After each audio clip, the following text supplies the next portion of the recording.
بسم اللہ الرحمن الرحیم نحمدہ ونصلی علی رسولہ الکریم اما بعد فاعوذ باللہ من الشیطان الرجیم بسم اللہ الرحمن الرحیم۔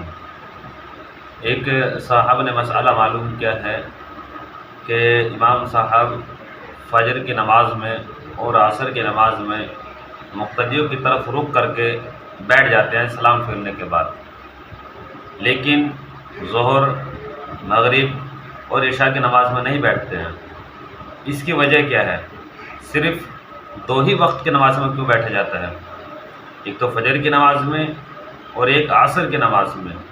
ظہر کی نماز میں امام صاحب فوراً دعا کرا دیتے ہیں، مغرب کی نماز میں دعا کرا دیتے ہیں اور عشاء کی نماز میں دعا کرا دیتے ہیں، لیکن عصر کی نماز میں اور فجر کی نماز میں مقتدی کی طرف رخ کر کے بیٹھتے ہیں اور تسبیحات پڑھتے ہیں، تب دعا کراتے ہیں۔ تو اس کی وجہ کیا ہے کہ یہ رسول اللہ صلی اللہ علیہ وسلم سے ثابت ہے یا نہیں؟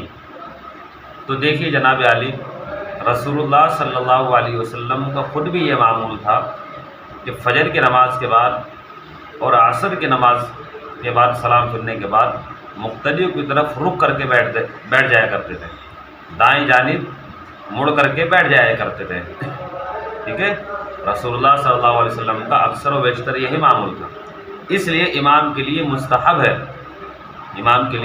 مستحب ہے فجر اور عصر میں بیٹھنا۔ اگر کوئی مقتدی بالکل امام کے جس سامنے نماز نہ پڑھ رہا ہو تو امام کو چاہیے کہ مقتدیوں کی طرف رخ کر کے بیٹھ جائے، ورنہ دائیں طرف بیٹھ جائے۔ بائیں طرف بھی بیٹھ سکتے ہیں، اس میں دائیں طرف کی کوئی اتنی زیادہ قید نہیں ہے، بائیں طرف بھی، لیکن افضل ترین جو معاملہ ہے، افضل ترین جو درجہ ہے وہ دائیں طرف بیٹھنے کا ہے۔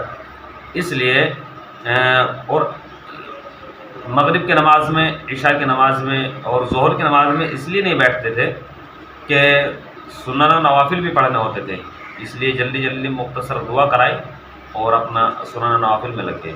تو یہ معمول حضور صلی اللہ علیہ وسلم سے ثابت ہے، اس لیے ائمہ حضرات کو یہ معمول کرنا چاہیے، یہ مستحب ہے اور ضروری ہے۔ وما علینا الا البلاغ۔